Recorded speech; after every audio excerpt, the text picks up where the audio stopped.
Son las 2:32 de la tarde. ¿Qué tal? Muy buenas tardes. Bienvenidos a Minuto a Minuto. Hoy en nuestro programa de Radiografía Nacional, en el que buscamos precisamente incluirnos en un tema en particular, generar un estado de situación, por decirlo de alguna forma, y generarle consejos inmediatos a quien ocupe la presidencia de la República a partir del 8 de mayo en la tarde del próximo año. Hoy nos acompaña doña Ana Virginia Calzada, expresidenta de la Sala Constitucional, y don Vladimir de la Cruz, quien ha sido analista de Noticias Monumental desde hace muchos años, y hoy está no solo como en el papel de analista, sino como miembro de lo que fue la Comisión de Notables, que la presidenta Chinchilla convocó el año pasado, para hacer también recomendaciones sobre la institucionalidad del país. Vamos a hablar hoy de la relación entre el Poder Ejecutivo y la Sala Constitucional, y vamos a escuchar antes un estado de situación que nos brinda en un reportaje la periodista Febe Cruz. Minuto a minuto, más allá de la noticia, por Radio Monumental. Proteger la dignidad y los derechos del ser humano en todas sus formas, garantizando la supremacía de las normas y principios constitucionales y del derecho internacional. Esa es la visión por la cual desde el 27 de septiembre de 1989 inicia sus funciones la Sala Cuarta y se convierte en el principal órgano constitucional de Costa Rica. Es común leer en los medios de comunicación titulares como Sala Constitucional frena trámite de plan fiscal en Costa Rica. La Sala Cuarta frena despido del magistrado Óscar González. O la Sala Cuarta frena por tercera vez cambios a ley de marinas. Asimismo, titulares como Sala Cuarta ordena al INS y a la SUGES entregar información sobre incremento del marchamo, o Sala Cuarta ordena al ministro de Ambiente tomar acciones inmediatas contra cacería ilegal en Osa. Consciente de la importancia de la Sala Constitucional, el próximo presidente de la República debe analizar previamente las reformas a la ley de jurisdicción y el tipo de relación que debe ejercer con el Tribunal del Poder Judicial. Durante la administración Chinchilla Miranda, la Sala Cuarta paralizó proyectos como la minería en Cruzitas, el cual, a pesar de una acción de inconstitucionalidad, el proceso se mantiene cerrado y Costa Rica tiene hasta octubre antes de ser demandado por la compañía Infinito Gold por más de $1.000 millones. Asimismo, durante este año rechazó por el fondo una acción de inconstitucionalidad contra el decreto de emergencia para finalizar la ruta fronteriza 1856, conocida como La Trocha. Otro de los puntos polémicos en las que ha participado la Sala Constitucional fue la de detener en junio de este año las investigaciones contra partidos políticos tras acoger un recurso de amparo. Decisiones polémicas. Algunas se mantienen en pie durante mucho tiempo, otras cambian con el pasar de los meses y el análisis de los magistrados. Lo cierto del caso es que a este órgano constitucional acuden miles de personas buscando hacer cumplir sus derechos constitucionales. Asimismo, se revisan proyectos y grandes casos que tiñen el interés público. Dada la importancia de la Sala Cuarta para un gobierno, Vladimir de la Cruz, analista internacional, considera que lo más recomendable para el próximo presidente de la República es mantener la independencia entre el Poder Ejecutivo y este órgano constitucional. Para de la Cruz, es necesario que también impere el respeto y sometimiento a la Sala Cuarta. Bueno, las relaciones entre el Poder Ejecutivo y el Poder Judicial, y entre ellos la Sala Cuarta, deben ser de absoluta independencia y de respeto de unos y otros, sobre todo en materia judicial, cuando las decisiones, las resoluciones, los pronunciamientos de los organismos judiciales del país tienen tanta importancia y eficacia y vinculación directa con el quehacer nacional.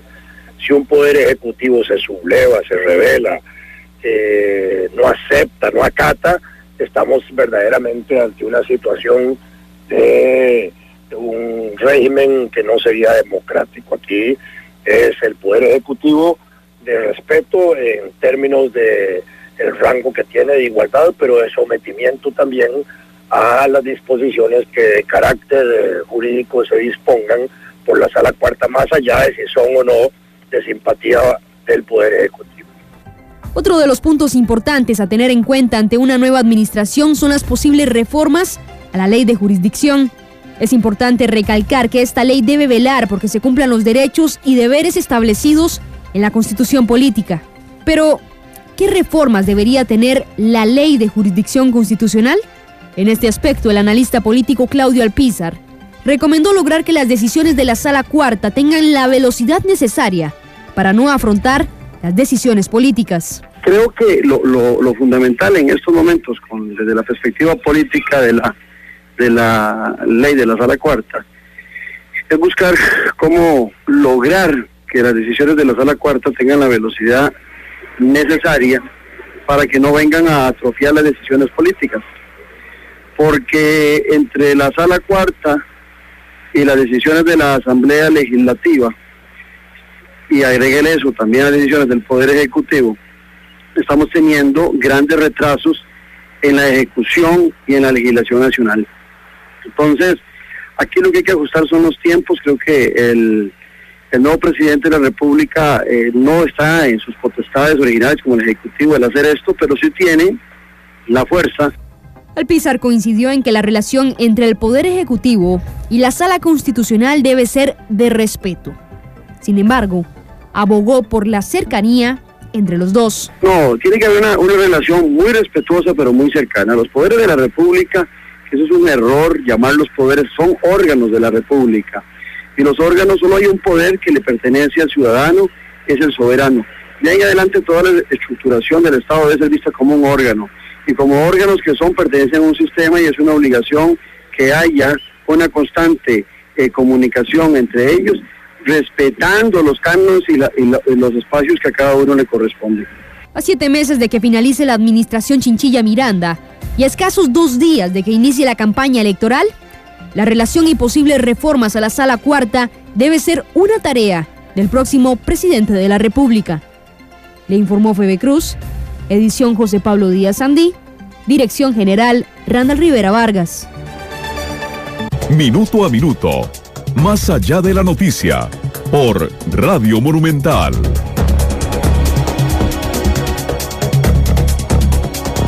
Es el reportaje de nuestra compañera Febe Cruz. Son las 2:39 de la tarde.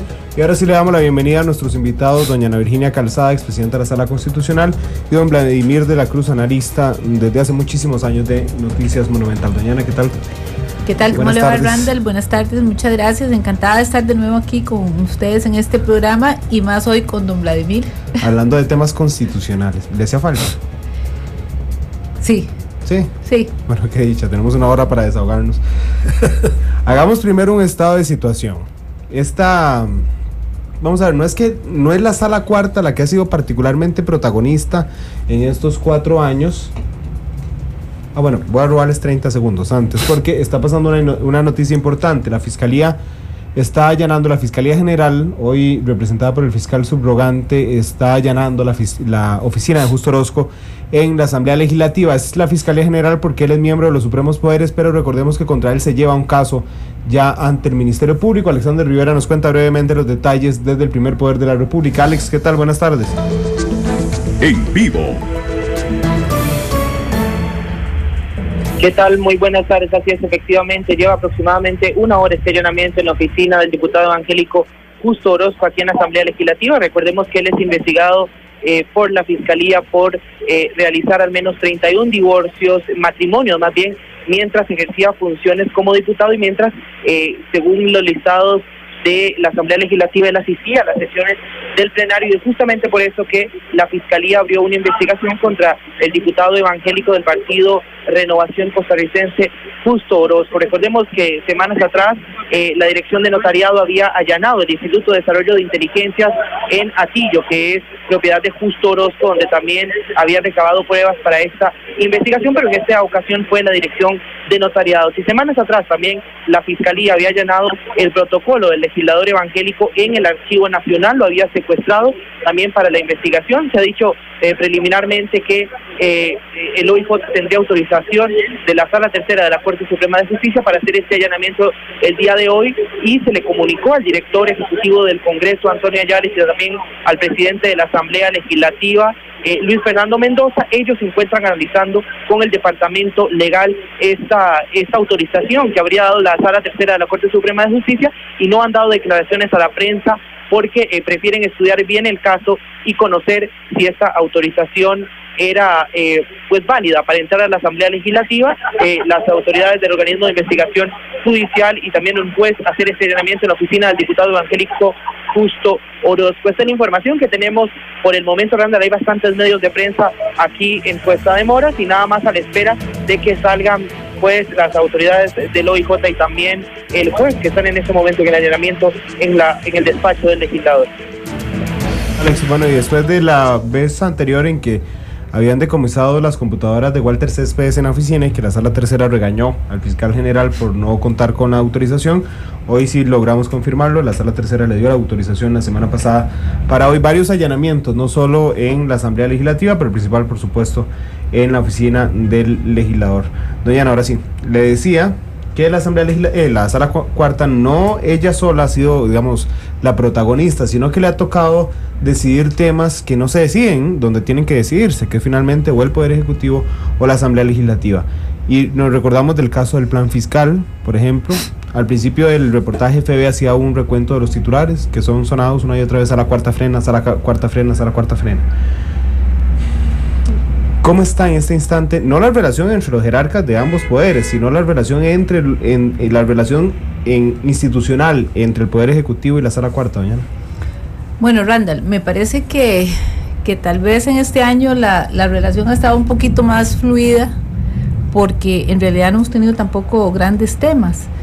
Pero yo quisiera decirte una cosa: cuando uno ve esos titulares de Sala Cuarta frena, yo más bien pensaría en decir, los órganos del Estado no resuelven lo que tienen que resolver y se lo mandan entonces a la Sala Constitucional. Y ese tal vez ha sido uno de los grandes problemas que la Sala tuvo, tanto con el Ejecutivo como con el Legislativo, que tomas de decisiones que son de otros poderes de la República las trasladan a la Sala Constitucional para que la Sala, que no es un órgano político desde el punto de vista de las políticas del Estado, sino jurisdiccional, tenga que tomar resoluciones que no le corresponden. Y después pues vienen las grandes críticas de que el gobierno de los jueces, pero si uno se pone a analizar de dónde viene entonces todo ese poder que le están trasladando a la Sala Constitucional. ¿Qué es trasladado? ¿Qué es trasladado? Pareciera que hay un traslado de las competencias del Ejecutivo y el Legislativo al Poder Judicial con el fin de no tomar decisiones. Y yo creo que detrás de eso hay un tema político de conteo de votos. Hay decisiones que no son populares. Uh-huh. Y esas decisiones que no son populares se las pasan a un órgano jurisdiccional que no tiene nada que ver con un proceso de elecciones para que sean ellos quienes tomen las decisiones en ese tema, cosa que a mí no me parece que sea correcta. Bueno, y también siendo ya en extremo mal pensado, ¿usted no le parece que a veces hay diputados que aprueban proyectos sabiendo a priori que son inconstitucionales para quedarle bien a un sector? Efectivamente. Y también hay proyectos que se aprueban en la Asamblea Legislativa, que los mismos diputados que aprueban el proyecto luego los mandan a la Sala Constitucional. Sí, bueno, usted intentó frenarlo. Yo intenté frenarlo y tuve una crítica terrible por parte de algunos diputados, pero a mí me parece que detrás de eso también hay algunos intereses que sería bueno ver cuáles son, ¿verdad?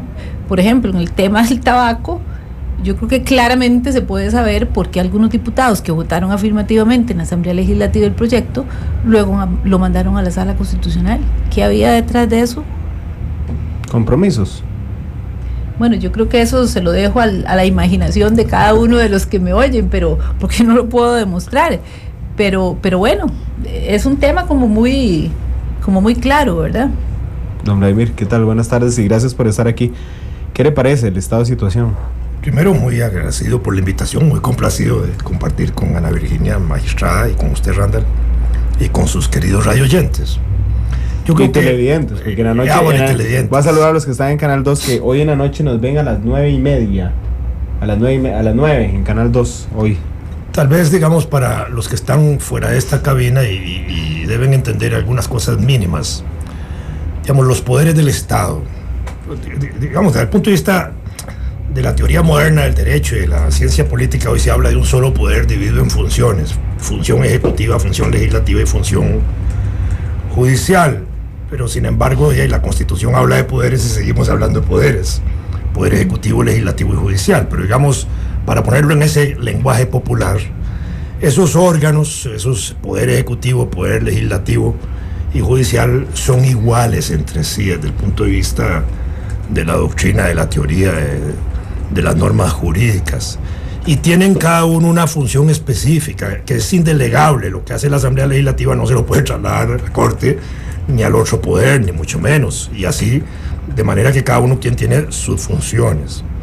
Y en ese sentido uno piensa que, y así debe ser, que las relaciones deben ser de armonía, de respeto, de cordialidad, de colaboración, cooperación, todo lo que queramos entender entre los tres poderes que de una u otra manera administran los bienes de todos los costarricenses y las cosas tangibles y las intangibles desde el punto de vista de la institucionalidad del Estado.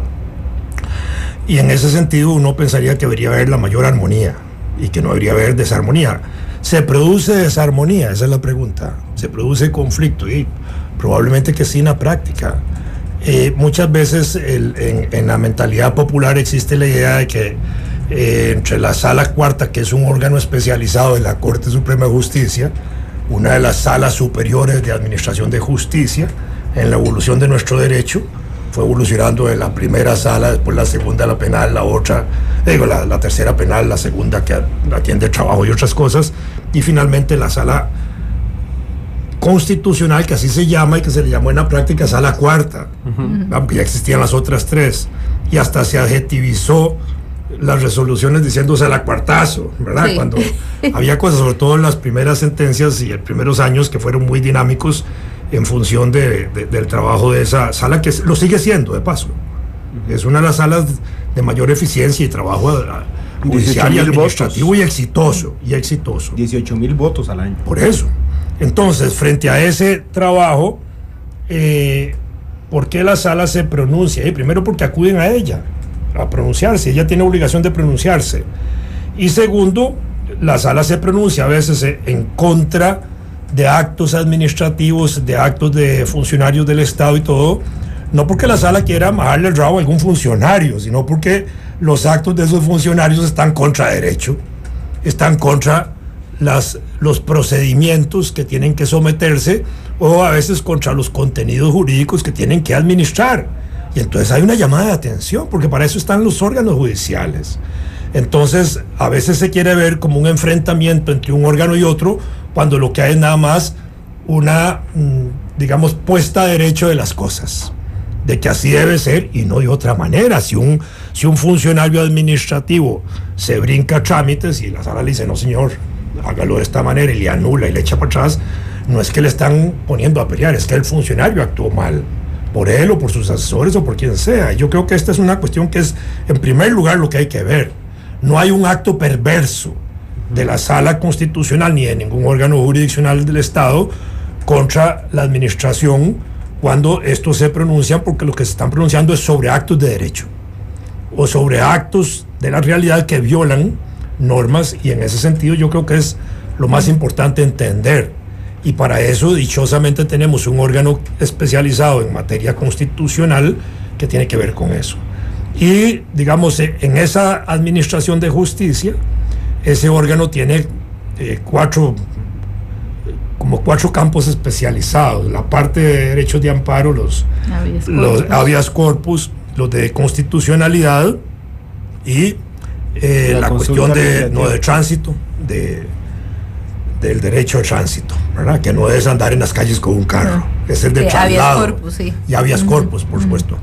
Y en ese campo de amparo y habeas corpus se carga mucho la actividad de este órgano, que entraba mucho la resolución de otros asuntos importantes de fondo que requieren más tranquilidad emocional, más tiempo de reflexión para los propios jueces y magistrados de ese alto cuerpo. Y me parece que aquí es donde está la traba importante, porque cuando nosotros discutimos esto en esa comisión que integró el gobierno el año pasado, pues vimos parte de eso y hasta hicimos una sugerencia de desentrabar en ese sentido ese órgano, pero bueno, eso se quedó ahí.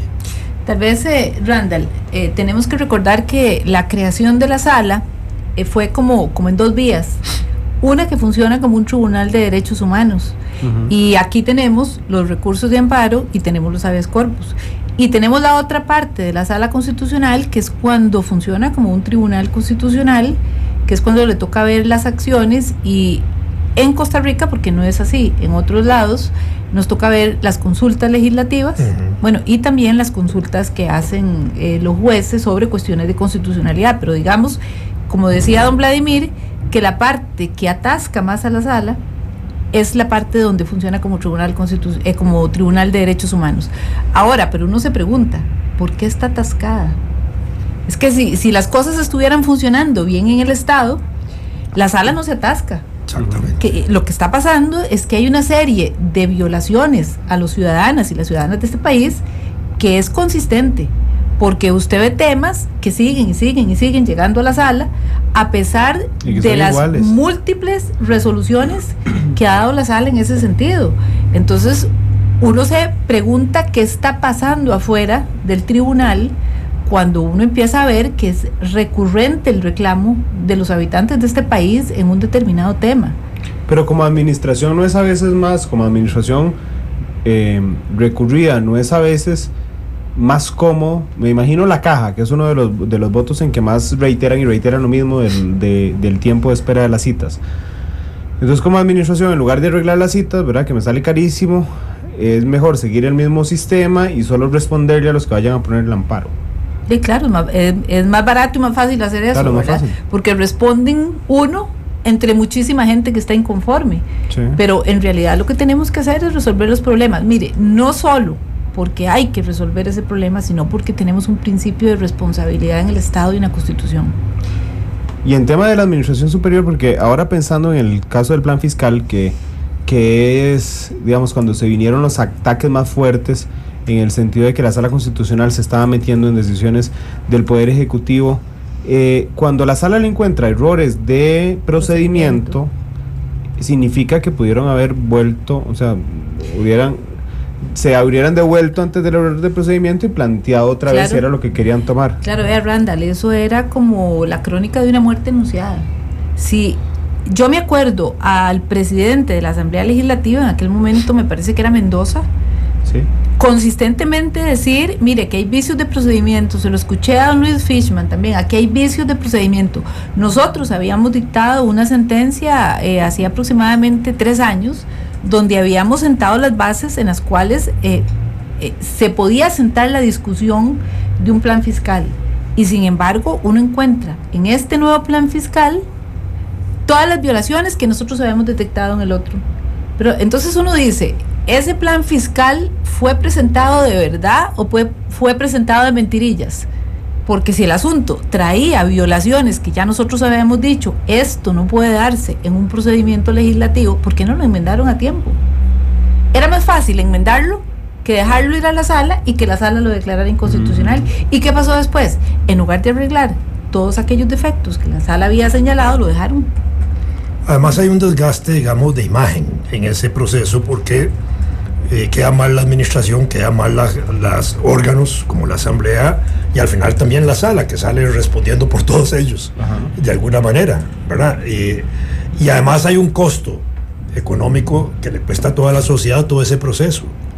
Y a veces es irracional pensar que en ese trámite, cuando los diputados, por ejemplo, a veces señalan la inconformidad o la violación de un procedimiento, eso está bien, y que ellos pueden apelar a la sala por la vía de la constitucionalidad, de la consulta.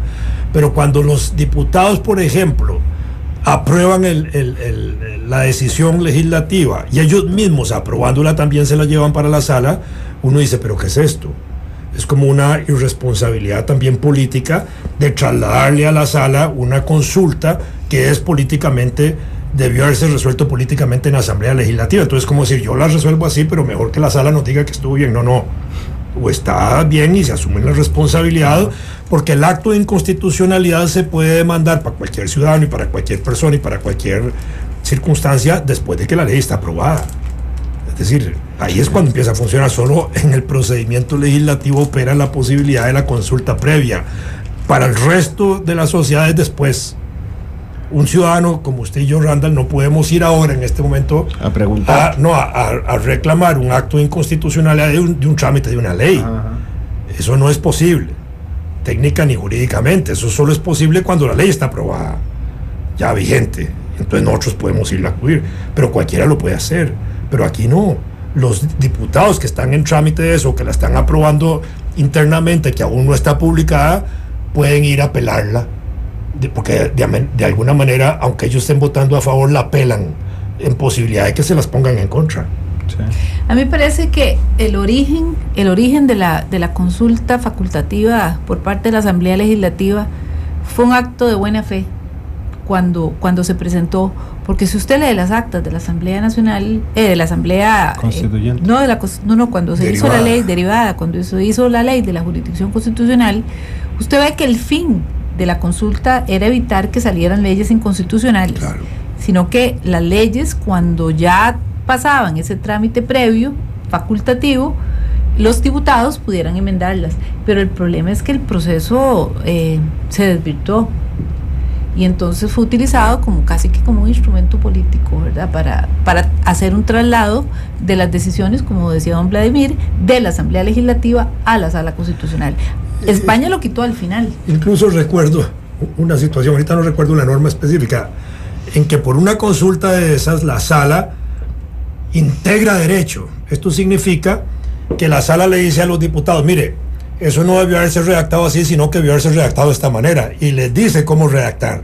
Y eso más bien provocó una reacción en contra del propio órgano legislativo, porque era como diciéndole, ustedes se están metiendo con nosotros en la forma de legislar, la Sala está legislando. No, eso lo podía hacer facultativamente la Sala, no es lo usual, pero era también una llamada de atención a los diputados diciendo, mire señores, dejen de perder tiempo, háganlo así, sí, y resolvemos. Sí, es lo que nosotros llamamos una interpretación conforme, porque nosotros le decimos en algunos casos que ya incluso lo utilizamos muy poco, es decir, mire, si está redactado de esta manera, eso no es inconstitucional, pero bueno, si aplica esta otra, de acuerdo como está la letra de la ley, ahí sí podría resultar inconstitucional. Pero bueno, a mí me parece que el instrumento no sirvió en nuestro país y yo creo que lo que procede es eliminarlo o agravarlo, pero yo pienso que la agravación tampoco resultaría. Hay una realidad que no es peyorativa para la Asamblea Legislativa, pero en la Asamblea Legislativa se dan actos de consenso político y uno no sabe en qué momento hay un acuerdo político entre diferentes fracciones y llevan un asunto nuevamente a la sala. Entonces es mejor eliminarla. Bueno, ya venimos a hablar de qué es lo que tenemos que hacer. Son las 2:59, vamos a la pausa comercial, regresamos a Minuto. Cuando la noticia trasciende el paso del tiempo y el instante no basta, Minuto a Minuto, más allá de la noticia.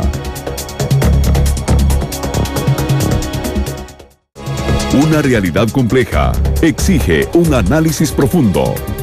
Esto es Minuto a Minuto, más allá de la noticia. Son las 3:04, seguimos en Minuto a Minuto, hoy analizando la relación entre el Poder Ejecutivo y la Sala Constitucional y tratando de generar al final de este programa recomendaciones directas a quien ejerza la presidencia a partir del 8 de mayo próximo para, volver más gobernable, no sé si cabe el término, porque es muy criticado. Diríamos más bien más responsable. Bueno, más responsable, está bien a excepción de doña Ana Virginia. Ahora bien, ¿qué hay que hacer? Porque a mí me da miedo cuando uno dice, bueno, es que hay que reformar la ley de jurisdicción, porque es como abrir una caja de Pandora, digamos, usted puede ir a reformar algo con muy buena fe, pero usted no sabe qué se mueve abajo. El Tribunal de Elecciones esta semana fue víctima de eso y levantó la voz cuando le dijeron, vamos a reducir la deuda política, pero abajo vamos a meter lo de las sociedades anónimas y otro montón de cosas, y tuvo que el tribunal utilizar los medios de comunicación para salir a advertir lo que estaba pasando. Eso yo temo que pase en la ley de jurisdicción, doña Ana. Bueno, inicialmente, si usted recuerda, Randall, fue uno de los grandes pleitos que tuvimos, digamos, con la primera comisión que estuvo manejando el tema de la reforma. Ya en la última tuvimos la oportunidad con don Luis Gerardo Villanueva de reunirnos con algunos de los notables y entonces empezamos a discutir qué de lo que ellos habían puesto era razonable, cuál era nuestro punto de vista, cuál era el punto de vista de ellos, y habíamos llegado a acuerdos importantes. Quedaron algunos temitas ahí que a mí no me convencían totalmente, pero bueno, fue un ejercicio democrático importante para poder sacar una ley diferente.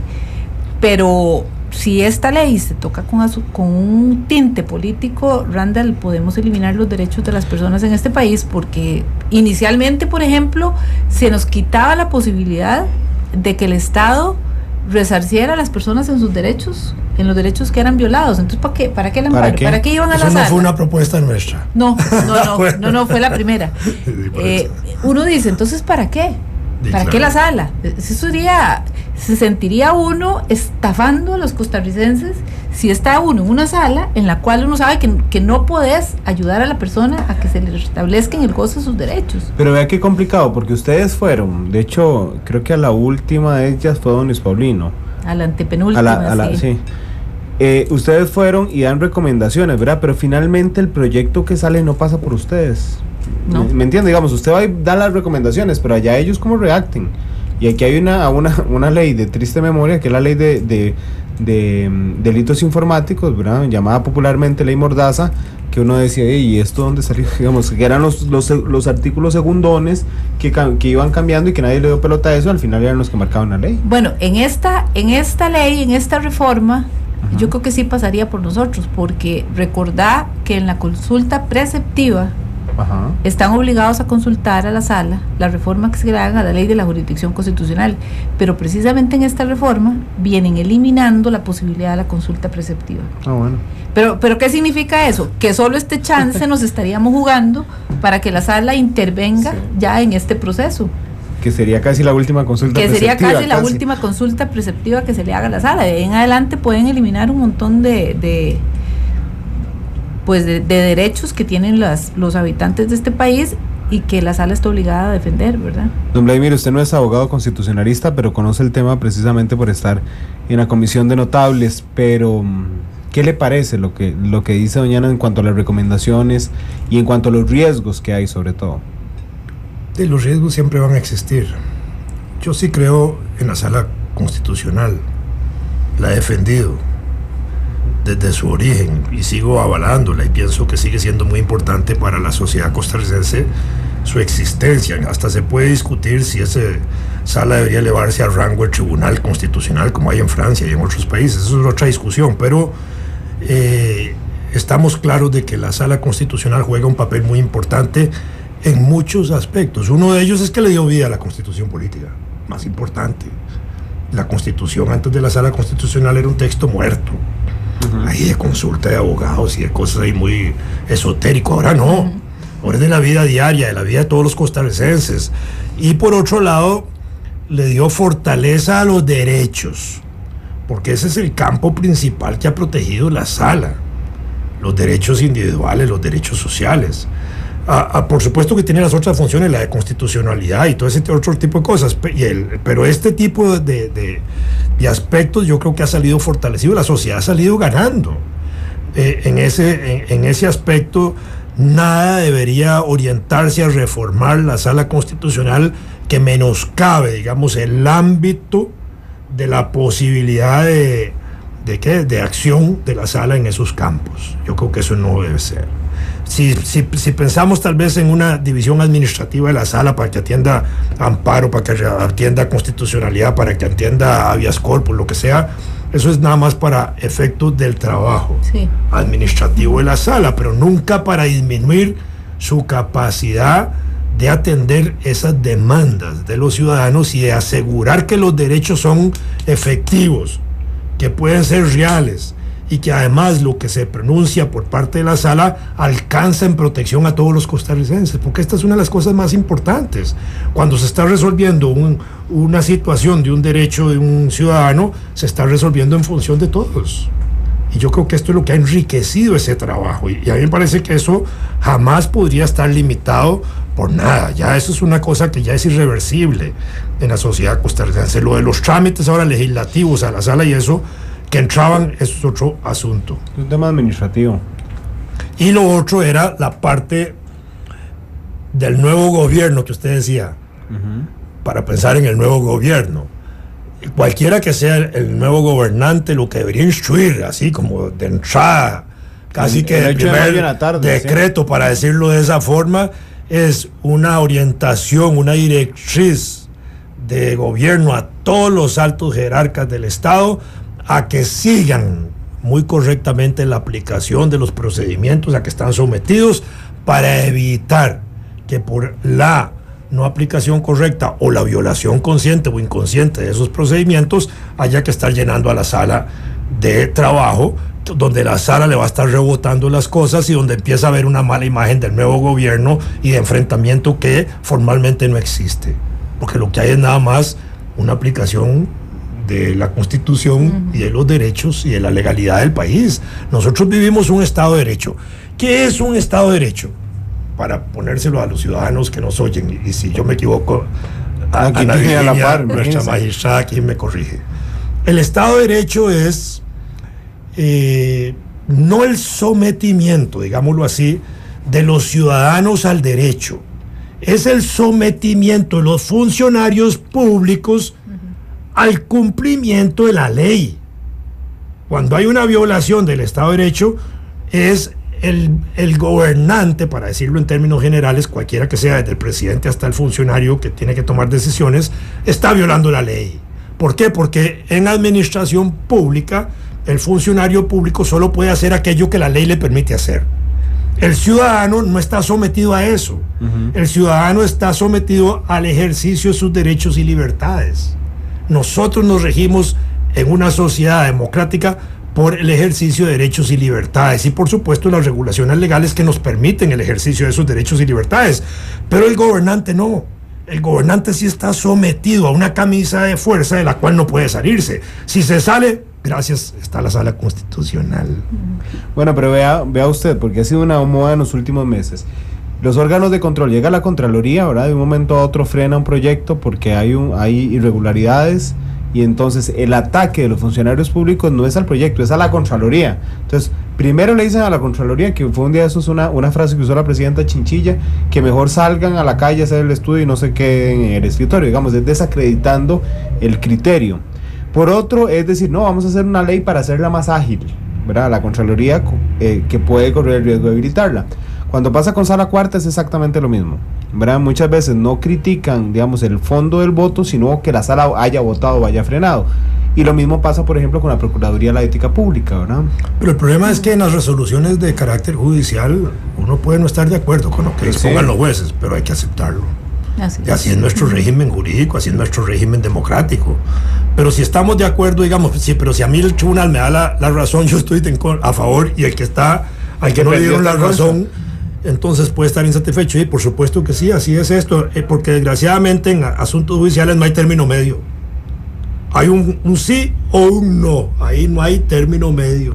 Bueno, y algo que se le ha bajado el volumen increíblemente. Van a elegir a 2 magistrados titulares de Sala Constitucional, ¿verdad? Lo que puede cambiar digamos, el rumbo de las votaciones en Sala Constitucional, pero sin embargo uno no ve que sea un tema de discusión ni en asamblea ni en los medios de comunicación, y tal vez a alguno le servirá que no sea un tema de discusión. Pero bueno, lo cierto es que se van a nombrar 2 magistrados suplentes de una vez, el suplente Doñana y el suplente don Luis Paulino Mora, que en paz descanse. Doñana, ¿usted variaría en algo la forma de elegir magistrados de Sala Cuarta? Vea, yo creo que el tema del nombramiento no solo de los magistrados de Sala Constitucional, sino de los magistrados, ha sido un tema como muy discutido. Pero uno se pone de analizar, y todos los sistemas tienen problemas, primero que nada, ya sea que se lo dejemos a las universidades para que ellos hagan la propuesta, si se lo dejamos al colegio de abogados o al presidente de los Estados Unidos, como se hace en Estados Unidos. Siempre vamos a encontrar un problema. A mí me parece que actualmente, como está funcionando el tema de que sean las personas o los grupos los que ofrezcan un candidato, desde ese punto de vista está bien, porque es un poco más democrático el ofrecer. Yo no creo que el escoger. Todavía tengo un poco de dudas en el tema de la escogencia. Lo que sí me parece, Randall, es que tenemos que pensar que ya las instituciones tienen que estar conformadas por personas que representen a la sociedad. Y la Sala Constitucional tiene un sector de su población no representada en la Sala Constitucional, en sus propietarios. En este momento tenemos... Sí, en este momento tenemos 5 hombres y 0 mujeres. Yo creo que hay un sector de la sociedad costarricense, que estamos por el 51%, que requiere tener su representación. Bueno, hay al menos dos candidatas. Hay dos candidatas. Hay varias candidatas. Sí, pero hay muchas candidatas, pero digamos, hay dos candidatas con gran experiencia judicial, que es Nancy Hernández. Era letrada, ¿verdad? Era Nancy. letrada, sí. Y era jefa de despacho de la presidencia de la Corte. Es todavía, ¿verdad? Y Rosa Abdelnur, que es magistrada suplente. Rosa es magistrada suplente, ha sido docente. Ajá. Mire, yo le puedo decir que las dos y muchas de las mujeres que están ahí y muchas de las que no participaron en el concurso están capacitadas para estar ahí en la sala constitucional. A mí me parece que esta es la oportunidad de oro de la Asamblea Legislativa de ponerse una flor en el ojal y elegir dos mujeres en la sala constitucional y emparejar un poco la representación, no digamos fuerzas, no digamos nada, digamos representación de la sociedad. ¿Los nombramientos deberían de ser de por vida? A mí me parece que como los hizo como fueron elaborado en la Asamblea Nacional Constituyente en el 49 está bien hecho. Pero ¿para qué revisarlo cada 8 años? Digamos, porque si cometen faltas graves, hay un método de destituirlos. ¿Por qué revisar cada 8 años? A mí sí me parece importante que se revise incluso por el tema de transparencia la función del magistrado como la de cualquier funcionario público. Además me parece que debería reformarse la Constitución estableciendo un par de causales expresas para la revocatoria del nombramiento del magistrado si incurre alguna falta que está mientras está su periodo en la Corte Suprema de Justicia. Lo que sí pienso yo, y tal vez ahora me dicen, porque usted ya lo pasó, pero a mí sí me parece que el periodo de los magistrados debe limitarse. Yo creo que lo más que podría estar un magistrado son 2 periodos. 16 años. 16 años. Y le digo por qué 16. Por ejemplo, en un tribunal como lo es la Sala Constitucional, uno a veces dura hasta 8 años empapándose de toda una dinámica y de muchas cosas que tienen que ver con el tribunal. Y los 8 años siguientes yo creo que son las de producción. Yo creo que después de esos 8 años uno empieza a reiterar, y yo creo que ya se necesita sangre nueva y nuevos aires en el tribunal. Entonces yo daría algunas consideraciones para limitar ese periodo, y además garantiza uno también que las personas que vayan a un tribunal, a una sala de la Corte, lo hagan ya con madurez, que lleguen después de cierta carrera judicial. Vea, yo llegué muy joven a la Sala Constitucional, tuve la gran bendición de tener maestros mientras yo inicié ahí, estaba de Rodolfo Pisa, estaba el mismo don Luis Paulino. Bueno, eran ya gente muy, muy experimentada, con conocimiento, con edad, con madurez, sobre todo para la toma de las decisiones. Y le digo, ¿por qué? Porque las decisiones de la Sala Constitucional, a diferencia de las decisiones en las otras salas, impactan la sociedad. Sí. Y esas decisiones que impactan la sociedad tienen que ser medidas, tienen que ser vistas con madurez, precisamente por lo que van a causar a la hora de tomarlas. Entonces yo diría que, visto después de muchos años de ejercicio de la profesión, me parece que está bien como está, pero que sí que sería bueno limitarlo. Bueno, son las 3:19, vamos a ir a la pausa y regresamos con el último bloque de Minuto a Minuto. Minuto a Minuto, más allá de la noticia, por Radio Monumental. Minuto a Minuto, más allá de la noticia. Son las 3:23, nos quedan 3 minutos de programa, ya entonces voy a dar 1 minuto y medio a cada uno de la palabra, pero don Vladimir ya se había adelantado a la última pregunta, que era cuál era el consejo que le daba al presidente para el 8 de mayo en la tarde en relación con la Sala Constitucional. Pero sí le quiero preguntar la opinión de lo que acaba de decir doña Ana Virginia en cuanto al nombramiento de magistrados. A mí me parece que el procedimiento de la escogencia de los magistrados por parte de la Asamblea Legislativa es válido, y aunque pueda acusarse de que hay, digamos, una decisión política, el país nunca, digamos, se ha visto menoscabado por ese toma de decisiones que hace la Asamblea Legislativa. Me parece más bien que la escogencia de magistrados en la forma que se hace ahora en subasta y denigrante para los propios candidatos que tienen que ir a tocar puertas, eso es lo que hay que corregir. Cuando los candidatos a magistrados se presentan a la Asamblea Legislativa, debieran presentarse por sus estados, por su experiencia, por la decisión política que sea razonable para la escogencia de la mejor calidad posible de los candidatos o candidatas, en este caso también, y se tomen las decisiones por vía de acuerdos políticos, como debe ser. Pero no es posible que durante 2 años a veces la Asamblea Legislativa no tome decisiones y él puede entrabar institucionalmente cuando no nombra magistrados suplentes o cuando no nombra otro tipo de magistrados, porque hay un entrabamiento politiquero, no político.